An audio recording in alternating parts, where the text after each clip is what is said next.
the number one thing I always do with the Bali Regenerative Farm, everything's about soil. So you have to build the soil. If you look up the rainforest, which is just up the road, it builds its soil constantly. Things are falling off the ground. The fungi, the microbes are doing that. So here, which has had some chemicals in the land, we are repairing the soil, and it does take a little bit of time. And to do that, we start with these guys, which is the worms. So. But do you also use some kind of fungus? Because I learned that fungus can also... worms? Yeah, nice. So these worms here, so all of this used to be fruit and veggies from my kitchen, and now it turns into beautiful black soil. Yes. And so the worms are the ultimate farmers. There's microbes. Inside here, there are more microbes than stars in the sky. Really? Wow. In one little piece. Lump. Okay. And there's hundreds of thousands of different species, and each species helps contribute to giving nutrients to the plants. If we cannot replace that as humans, 100,000 different kind of course not. Things. So the idea of regenerative is just give the soil what the microbes need to thrive. Yeah. And so here we've just got the fruits and veggies. I forgot to bring my fruits and veggies today. They're probably a bit hungry at the moment. But do you also use fungus?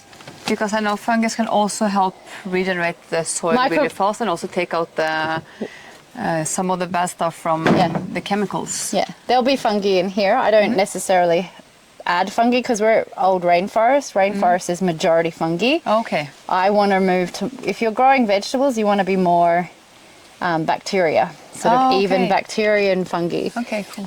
If you're growing forest of food, you want to be more fungi dominated. At this point, I want balance, and there is so much fungi in here, I haven't really added any. Until I can get into a microscope and see what's there and see what's missing, would I play with this. At this point, I let nature do its thing, and I just add as much biodiversity. So we have this compost, the worm compost, and then we've got this compost here. So these are all compost. This one's, most of them are cooked. This one's at 30 degrees Celsius. You say most of them are cooked? Yeah, so how high? So this used to be right at the top here. Up okay, and then everything goes down. Everything got down because it got mixed. The worms, the microbes, everything is multiplying. So the reason why the compost gets really, really hot is because it's the process is going on there. The microbes are having a great time and reproducing. Just like it gets hot and heavy in a bedroom, that's what's going on in here. Sounds funny. So these are... Maybe fungus is, or the... So there's fungi in there as well. Sounds like a good life. So this is quite warm. Actually, this one... Yeah. What was that? It's a lizard. Lizard, okay. It had legs, it's all good. This one actually is probably a bit warmer. See how the temperature's going up? So it's going up to 40 degrees. This has been there for longest, right? That one has. Oh, okay. So this is cut. This will get up to, so it's hitting 40. It will get at its very peak 60 degrees, 70 degrees. Really? Regardless of the temperature up here? Regardless, if you build this 1 meter by 1 meter with the right sort of balance of greens and browns, and it will cook and be good, and it'll get to there, which is great temperature for maintaining good bacteria and cook some bad bacteria. So we try and create biodiversity in here, so try and get as many species of microbes and things. So yeah, good. So up here, I'll get you to come up here. You guys are the very, very first to see the new honey beehive. Oh, yeah. I actually have a friend who is doing this kind of work, and she's producing also oils for the skin from the bees. So these are honeybees from here in Bali, just local area. These are only 3-4 days. We've got a queen gate at the front there, which keeps the queen inside, because if the queen flies away, then they'll all fly away. Yeah. But at this point, I mean, they all seem pretty happy, and you'll see in this farm there are a lot of flowers planted. Yeah. Which was very purposeful, because I always wanted honey bees, and so I always kept thinking about the biodiversity of the flowers and everything. So you have the most for the pollination process to increase the flowers and how they grow, or is it also for the honey? Both. In permaculture, you want to have things for multiple reasons. So the honey bees, you're bringing in a biodiversity, you're bringing in pollination, you're bringing in, there's a vibration that the beehives bring, there's the honey itself. You know, eventually this is going to be a pond area. There'll be a seat up here, so it's also going to be just pleasurable to sit with the pond and watch the bees. And even with some fish, because I also learned from Sandy yesterday about how they have fish ponds also to be part of the entire ecosystem, basically. Because we want to bring in frogs, snakes, which will attract the kingfishers, then the dragonflies. Dragonflies need a running water. There used to be like 14, 15 different types and colours of dragonflies in the rice fields. Now there's maybe 1 or 2 because the chemicals have killed it. So how is the government's realization of how important this kind of farming is compared to the mono farming, or what you call it? Because we have gone too far, like in Norway also, we are using chemicals everywhere, and one farmer might be producing 1 or 2 things and not anything else. So how far is the government, like, in their realization of how they can change to more regenerative principles? I haven't been able to have direct sort of conversations with the government here, but it's something that I've been having conversations with locals, and just to see what it is. It's not like in Australia, in America, they are starting to people be aware of regenerative agriculture. But here I think it's still relatively new. And so that's something I hope to inspire what can be possible when you mimic what nature does and you bring in all the elements that nature has. And all of a sudden, especially with permaculture, if you design it in a certain way, if you do more planning at the beginning, there's hardly any work at the other end. But you can, if you stuff that up, then you're working, if you put something really far away, every day you have to wheelbarrow it somewhere. But if you're thinking about how people are walking, right now with the beehives, I will be having, and obviously the pond, there'll be a certain pathway, because I don't want my guests to go straight directly past the bees. I don't want to bother them. I want to keep them away. So thinking about where people are walking, generally there's about 4 meters in front of the beehive. That's like their landing strip as they start to get to know. So thinking about all of those elements in permaculture. And what about the local farmers? Like, is this already a skill they have? Or is it like a lost knowledge, like we also see in Norway? Like, most farmers do not understand these principles. It's really interesting. My farmer, he's not here today, but he when we first started, I'll show you an example in a minute. He was very stressed that we weren't killing the insects because they were eating the vegetables. And then through conversation, through a story I'll tell in a minute, he started to share what I said, what does your great-grandmother do when she was in I do this and this. And I'm like, there you go, let's start thinking about that. Let's go back to that. It's just because the Western right? world came in doesn't mean we've done it any better. Maybe the opposite even. Exactly, we've probably taken you away from something that was already working. Yeah. But it's interesting, there are farmers you ask, they don't know why they're doing it the way they do it. They just do it because it was how they... So it just depends on the person, but there are a lot of amazing local farmers that are doing organic and regenerative type principles around Bali. Then they have an easier route to creating more ripple effects from the work you're doing also, if the farmers understand the principles and you can get them along and they can share again. Yeah. Well, I had an experience the other day where I was just gardening and one of Pak Wee-Win's friends came and I said, you take him around and show him. And I watched him and he does things that I do on tour. And I was like, that's very cool. He's starting to share the same stories and things. And that makes me happy because he wants to share it and he loves it and he's excited by it. So, yeah. Cool. So that's our famous lying down coconut tree. We've got water tanks. It's at the top end of the sort of land and we're about to put pumps and irrigation in, so that's sort of why things are a little bit fun here. Do you need to water the land a lot, or is it basically nature taking care of it because it's raining? Nature takes care of itself. I mean, in the veggie gardens, we are watering a little bit at the moment because we are in dry season.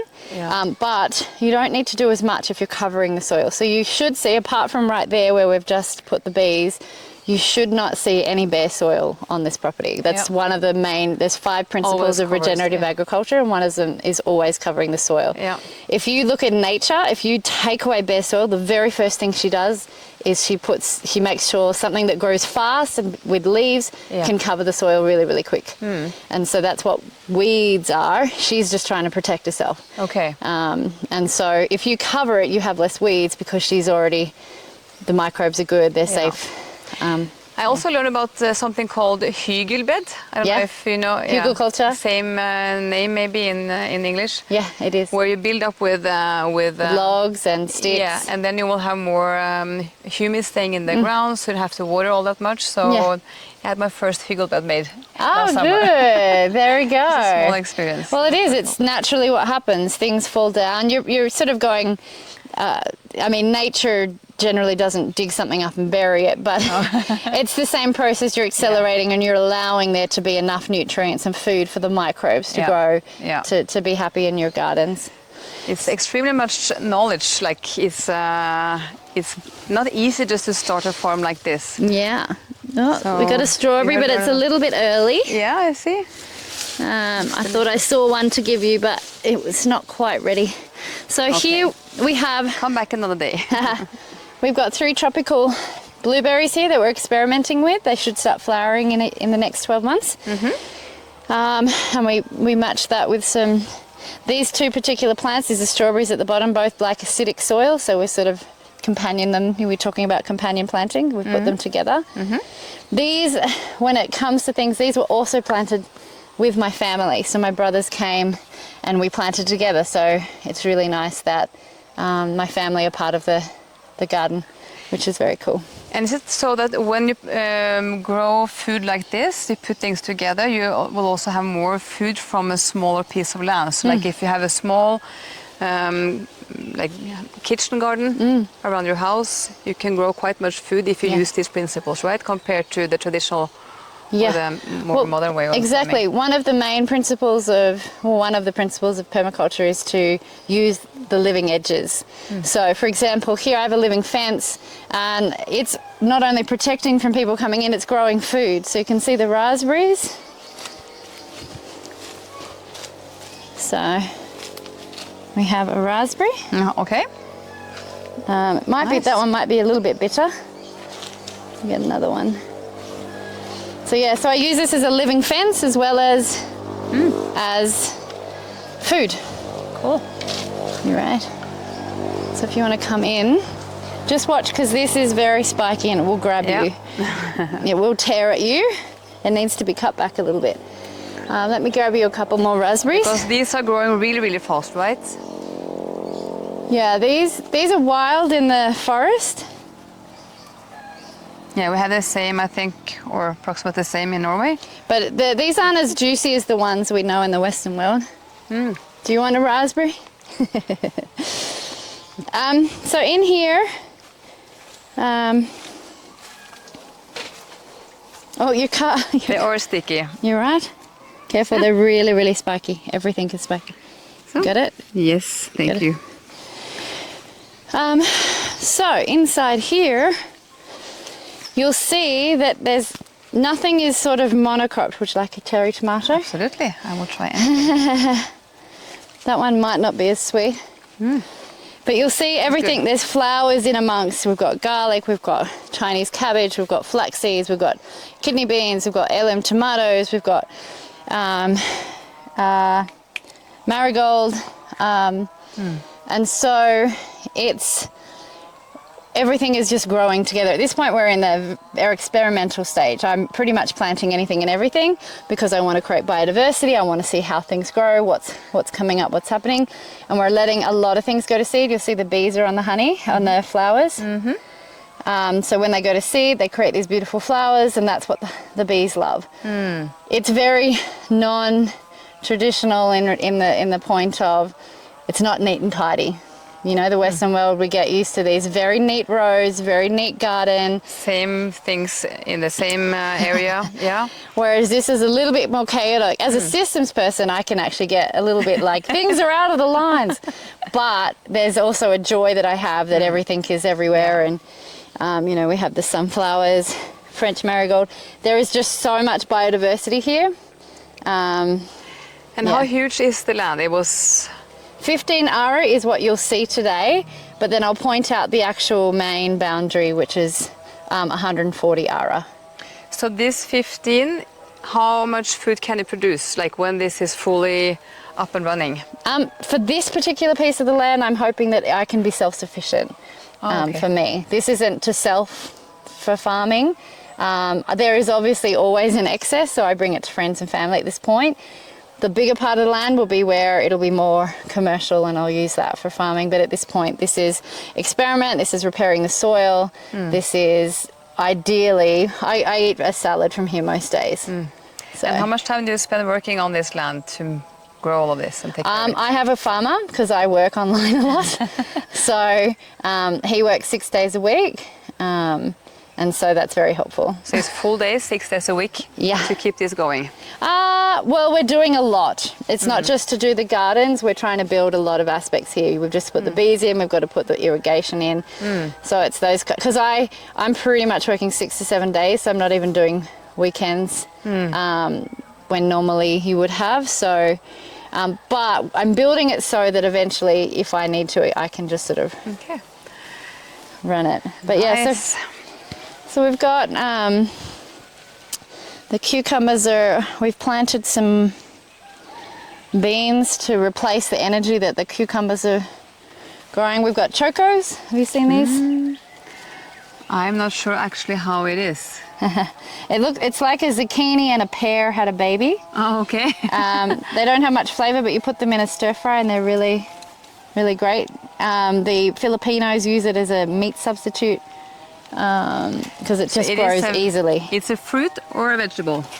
It's a very good question. It's a vine. I would say a fruit. Like everything growing on a tree is a fruit, and then everything growing down in the ground is a vegetable. But I don't know if that's correct. Not necessarily. Okay. Yeah. But this has a seed, so it'd be a fruit. Yeah. I think a big seed. It's a good question. I'll have to check that. Well, obviously true.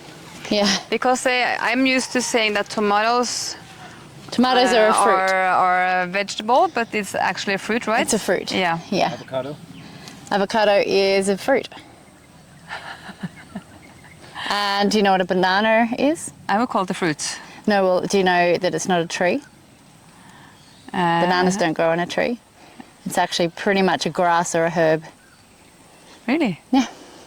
Just a random interesting fact. So there's some things that you'll notice here. I'll point out some permaculture things. Actually, come over here and I'll point out something more exciting first. Don't use common sense. Doesn't always work. Okay. Do you like chocolate? Yeah, love it. I want you to chew those leaves together. Shall I think about chocolate and see if it tastes chocolate? Just chew them. And I didn't want to say that, but I was just like, I don't know you well enough to just.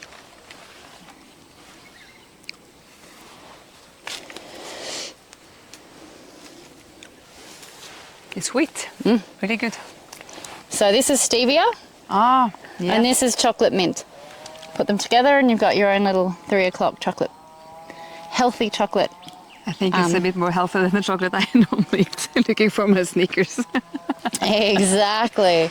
Pretty cool though. Stevia is amazing. Yes. When they dry it, it has an aftertaste that you can sort of taste now, but it's as far as the powdered version, it's just not. But kids love it. I love watching people's face when they eat this. They're just like, whoa, it's sweet. Don't eat, well, you can eat this one, but you don't need to. It's just smell that one. So don't eat, just smell? You can have make tea and stuff, but it's not sweet or anything. I can recognize this from the farm that I'm having my food from in Norway. What is it? I don't know. Lemon balm. All right, do you think you know what this one is? Does this just look like a weed to you? I don't think we even have them in Norway, so I'm not sure. So I'm just going to get the spikes off for you. Tell me what you think this is. So this is the Yeah. flower, basically? That's very spiky, yeah. Smell that. Only smell again? Yeah. I'm the worst person to ask about how things smell or taste because I do not have a very sophisticated... Does it smell familiar though? yeah, something I've smelled before. Does it smell like coriander? That's Maybe. what coriander is. It's sawtooth coriander, but it's not the coriander we know growing normally. I've got that somewhere else. It's gone to seed. So this grows like a weed everywhere here, and it's known as sawtooth coriander. So it's a substitute you can use because most of the time coriander can't grow up here because of the heavy rains, but I've managed to be able to do it because I often use these roofs. Other things that I want you to notice is, so this is pinto peanut. This is a legume and it actually helps give nitrogen into the soil. It also helps hold the soil. So it's like an erosion fixer. This vetiver is, the roots can grow 3 meters deep. And so it's a very good, again, erosion helper. But what's also we've discovered, and you'll see in that garden bed down there, see how it looks like straw on top? That cover is vetiver. So now in permaculture, we've just been experimenting because the wood chips kind of do take a little bit of the energy away from vegetables, whereas this is just like having hay or straw on top. So now we grow it here so we can cut it and put it straight on the garden. Nice. So we don't have to bring in mulch. Yeah. It grows next to us. And it even smells better. We've got a little hidden pumpkin here. It's about to... Nice. These can be really big because we also have them at the farm in Norway, so they are quite You huge. can eat this one. It's like pepper. So spicy? It has a peppery smell. It's the ant. Want to try? No. No, I messed my stomach up. It's already. All right. It's not spicy. I've eaten that. It's like pepper. So we've got spring onions, we've got zucchini growing. We've got, this is coriander seeds, so we put coriander next to this to help attract the predators. Now this one you might recognize. So what do you do with the flowers? Like, do you go and just squeeze them We off? use the seeds, yeah. Okay. Smell this one. Melissa, is it? Like, I don't know, what's it called in English? Aniseed. Oh, It's tarragon. Smells like licorice. Okay, I can eat. Yeah. I'm trying to eat. No! Too late. Okay, so So yeah, so where's the next? we've got lots of We have lettuce. kale down here, I see. Yeah, we've got Chinese kale. We've got these beautiful sunflowers for the sunflower seeds. You'll see we've got lettuce that's gone to seed because again we're just collecting more and more seed. I feel in this day economy seeds are more valuable than money because money can just turn into anything, whereas seeds at least you can eat forever. Yeah, you can't eat money, right? Yeah. We've got tomatoes, these Chinese kale. So I'll tell you the story that I was referring to before. So if we're really careful, actually, oh look, there's a bee. Getting some honey. There's lots of bees, which makes me very happy. So the very first couple of weeks when we first had lettuce type plants, we had so many caterpillar turn up, and my guy was just freaking out. He's like, we've got to kill the caterpillars. We've got to get them off the thing. Like there's so many. There was just heaps. And I said, I don't care if the caterpillars eat everything. I want to see what nature does. But he was stressed for 3 weeks. He was so stressed. And then one day he sends me this video, and it's a video of a wasp eating a caterpillar. And he said, look, the wasp is eating the caterpillar. I said, oh, really? Is the wasp eating the caterpillar? And he said, yes. And then he said, look, the ants are taking away the caterpillar. I'm like, really? And then I said, if we had removed those, they would not turn up. And so now I've been trying to have a look, but generally, I think it's a bit later in the day. We've got the bees, but generally you'll see 1 or 2 wasps, and they just go from garden bed to garden bed looking for the caterpillars, and we don't have to worrying about caterpillars. Amazing. So there's this thing of fighting. In Indonesian, there is the word for insect, which is sarangga, and there's a word for attack, which is sarangan. And that, to me, I think that's a subconscious insects attack, and he's started to learn. He sends me photos of all sorts of insects now. I said, let's just see what they do. What are they doing? Are they eating another insect? What are they doing? And so that's one of my favorite stories. Cool. How much you know and learn. I think Just by observing. To get to share this. My favorite principle in permaculture is to observe and interact. So just watch and then make one change and see what happens. And here is salads? Lettuce, yeah. Lettuce, yeah. It's very bitter, but you're welcome. It's quite bitter, but it's perfect. But you know it's fresh, it's organic. Totally. And that's awesome. And so I come in and I'll just pick what I want for a salad in the day, and it's picked straight away. It means the microbes, the nutrients are strong. It's awesome. I would love to have access to food like this, but I'm not sure I'm the right person to actually be farming it, so. No, it's interesting. You'll learn. I killed a office desk bamboo plant before I did all this, back in 10 years ago. So if I can, anyone can. This here is gotcha cola. Have you heard of gotcha cola? No. It's often in many supplements. What does it look like? What do you think that looks like? Lily pad. Pardon? Lily pad. Yeah? What else? What kind of part of the body it looks like? Lungs. Brain, Oh, sort of. The two hemispheres. okay. So this is very, very good for cognition and brain. So often I'll grab a leaf. Yeah, it's very tough. Like I put it in a salad. It's very tough. But this is something that I often just munch on. What do you mean by tough? Like, it's just a bit tough. Doesn't it's not. But yeah. So just the Anastasia concept is if your mind, there's a book called The Dorito Effect, and it talks about how messing around with flavors and has really messed with us, our natural systems. Yeah. And our natural systems, our body used to know exactly what to have if we were unwell or not well. Like, it would tell you. So, you know, when you see kids and puppies putting food in their mouth, they're just, what'll happen is the body puts it in and then it goes, oh, it has that nutrient in. Next time I'm going to tell the puppy to go and get that thing when I'm feeling this thing, when I'm low in this mineral. And so we used to be so connected that it's just like, oh, I feel like this.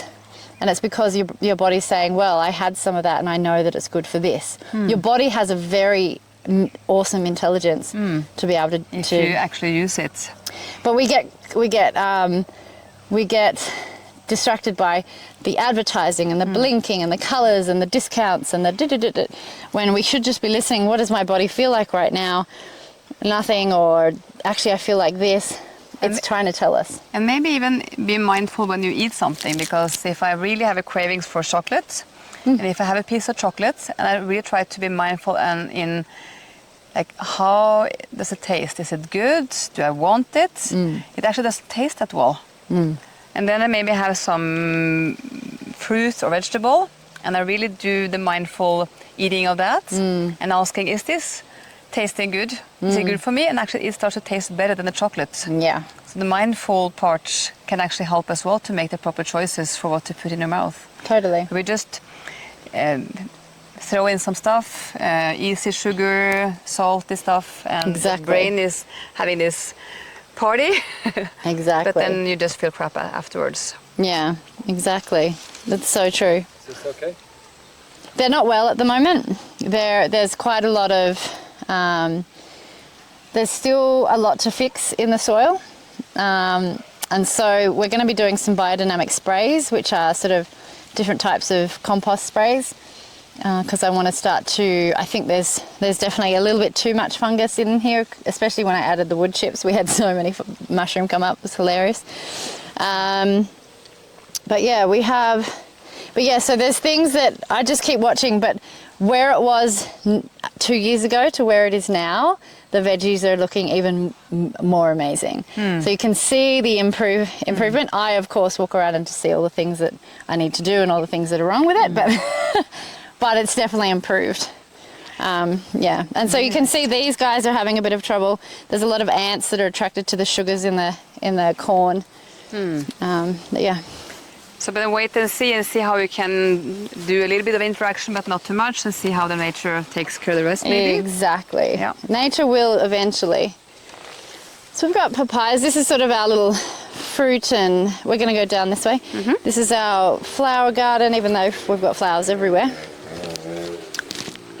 And this little pathway is sort of my little medicinal plant pathway. If you can close that gate, that would be amazing. Again, you'll see the vetiver planted all along here, because then we can just chop and throw it over here. This is our sort of starts of a medicinal garden. We've got torch ginger, we've got galangal. We had some turmeric. We had a massive basket of turmeric. We've got some more black ginger, ginseng, lemongrass. So do you eat them fresh, or do you do something before you... I think I need to, that's lemongrass, which is really yummy. The ginseng, I think you actually get the root. I don't know yet. I wouldn't eat the lemongrass. No? No. Why You'd not? soak it in a tea. You'll be chewing it for a long time. Smells really good. So yeah, so this is my pathway. I wanted a pathway where I can walk from my home to my garden. This whole area, right now we're about to do something a little bit fun and crazy, and we're actually going to be completely covering it in a mix of flowers. So real, you'll see there's a couple of flowers popping up, but what it's going to be when we have the moment is it's going to be a regenerative chicken area and food forest. So we've got avocados, moringa, coffee, banana, papaya, and then there'll be 3 separate areas for the chickens. And so one area where they can walk, but then 2 areas where they can the garden can rest. Hopefully be around like a week each, so that a garden area can have like 2 weeks of rest. Because chickens really do destroy things if you're not careful. But if you have the right environment, then you should be able to match that. So that's what this is. It'll be a rotational chicken area, food forest. I want to have lots of fruit and deliciousness in there as well. I'm super impressed by the knowledge you have after these years of building up. Oh, you learn so much when you're on here. So this is a blueberry that we just moved because it was too far in the shade, and it's starting to get better. It's still looks very sick, but it's starting to get better. We've also experimenting with some goji berry trees, which is pretty cool. This is our cacao, which actually gave us more cacao this year than last year. It still has a bit of a fungus, but we've managed to actually get some really yummy cacao from here. It's almost like a heart. Do you see? I know. I talk to her often. I look after her, so I feel like even next year it'll be even better. So I feel like my neck is so sore. I feel so silly. What do you say when you talk to her? Pardon? Oh, I just tell her how much I love her, and I think she's awesome. Cool. Have you seen the experiments with water? Like Dr. Mizomoto. Talk, say bad things to the water, or good things, how the water either get dirty and black over a few days, or stays clean and healthy. Exactly. It's quite cool. So this is my little fire pit. This is where I'm going to have my first sort of hut and home in this little area here. You'll see carved out. Down there you can see all of Bali. You'll have to stand up on the branch or go up a little bit. You'll be able to see it. You can see the lights of Bali. So you would have what here? My home. Your home? Oh, so this will just be the first part. It'll end up being the guest home, and I'll eventually build my home there. But to start with, this is where I will move on to. These gardens here are what I call the living supplement garden, which is inspired by the Anastasia books. And so these gardens are the gardens that you grow a certain way, and they will read your body and grow the exact substances your body needs to heal you. How does it work? So after I started learning about soil and microbes, I could see how there is an interrelation with our microbe. So the actual how it works, I'm not clear on yet, but I'm starting to study it and see the differences. But a very interesting fact is that Ikigai, the blue zones. You've heard of the blue zones? Yeah, I've been there. So that's part of the trip actually. So we go to 3 of the 5 blue zones. Oh, great. So we've been to Okinawa, and we're going to Costa Rica one, and the one in Amazing. Italy. So what you might find in the book, one of the books that I read about the blue zones, is that they had this one sentence that was just blasé, had just said it wasn't important. And they said 100% of the people grow their own food or have some of their own food. And that's the living supplement garden, because that garden is so connected with them. It will grow exactly what your body needs to have that ultimate health. So these are my two. These are my two gardens. I don't live here, so I don't get to look after them much. And I've told Pakwi when he's not allowed to touch them. This is supposed to be for me only. This one we're going to turn into another pond. So it's the overflow from the water. But yeah, so these are, we've had some amazing sunflowers from here. We've had amazing, so this is for me. I planted this 9 minutes, the seeds were 9 minutes under my tongue on a certain day. So this special day that you plant it for that type of plant. And then 9 minutes under your tongue, you spit them out, you raise them to the celestial sky so they can read what's going on. You put your breath over it, so you're inoculating it with your information, both through breath and through saliva.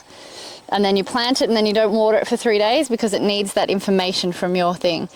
If you look at any gardeners, they often inoculate seeds with some information. And if you're inoculating it with your own information, then obviously it's going to start to grow with that kind of information in its environment. But then there's a morning process and an evening process you can do, and a full moon process that helps sort of solidify and really connect you in with the garden. Hey, honey. So yeah, so that's a long-term project that I want to get to the mainstream. I call it the living supplement garden, but pretty cool. Yeah. And the dream house, like, how would you build it? Is it big, small? Is it Bali style, or? Well, to start with, I'm just going to get a wooden hut on here. I'm about to build a bathroom, like I said to you at the Eco Lodge. We've got some money to build a little bathroom, so for guests, and then I can just get a wooden hut so I can live here. But then I've got sort of a 2-part vision of what this will be and that. But I need to work with some architects and designers, because I want to mix nature, a bit of Bali, and a bit of modern all together. So it's all good. But yeah, so this is sort of the 15 ara you've sort of seen. That big tree over there, that's a mangosteen tree. That's the edge of the property.